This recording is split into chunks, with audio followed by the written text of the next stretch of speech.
Hi, good day, M6194. Please introduce yourself. Yes, sir. I'm Leonora Cuerpo, 49 years old, from Sual, Pangasinan. I have 5 children, ages 32, 29, 27, 25, and 17. I have working experience in Saudi Arabia for 4 years and 11 months in one employer only. My main duties there are taking care of the newborn and children's. And also I make the household chores like cooking, washing, ironing, and cleaning the house.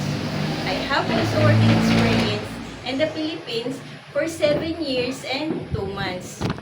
I serve 6 persons in the Philippines, 2 elderly, 2 adults, and 2 children. My main duties here is taking care of the 2 elderly and the 2 children.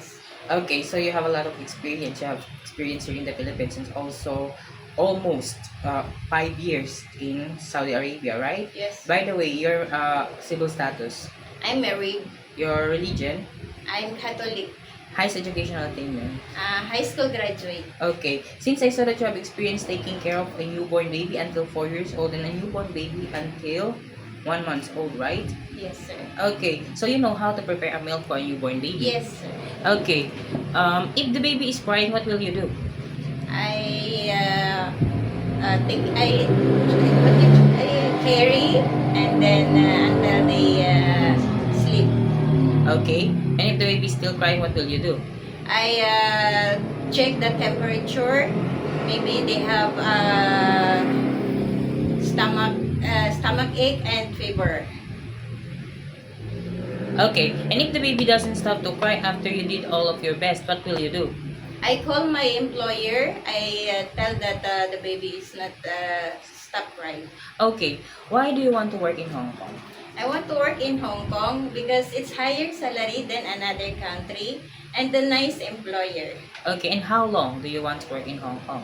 Until my employer wants me to work, I stay to work.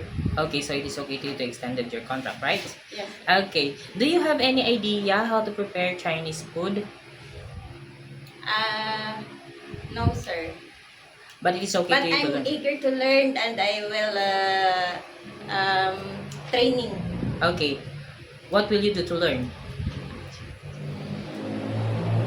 I'm reading books Okay. and say at the YouTube. Okay, you will see at the YouTube. And also, if you got an employer in Hong Kong, you could also ask them if they could teach you how to prepare, right? Yes, sir. Okay, if your employer prepared some food that you are not familiar, it is okay to you to eat the food that they provide. Yes, sir. It is okay to you to cut your hair into short. Yes, sir. How about sharing jobs with the helper? No problem, sir. Yes. Sharing room with kids. Yes, sir. If your employers have a prior commitment on Sunday or in a holiday, it is okay to you to work. Yes, sir. It is okay to you to take care of pets, The small pets on this, sir. small pets like cats. Cats and the small dogs like that. Okay. How about taking care of elderly? It's okay for me, sir. Okay. If one of your employers' family don't know how to speak English, it is okay to you to learn? Yes, sir. I'm eager to learn how to speak Cantonese. Okay, my last question is, what will be your message for your future employer? To my future employer, ma'am and sir, please choose me to work with you. I'm a good helper, honest, kind, trustworthy, and loving to the children. I hope you can choose me and I stay with you for a long time. Thank you. Thank you very much, Miss Leonora. Thank you. Thank you. Bye.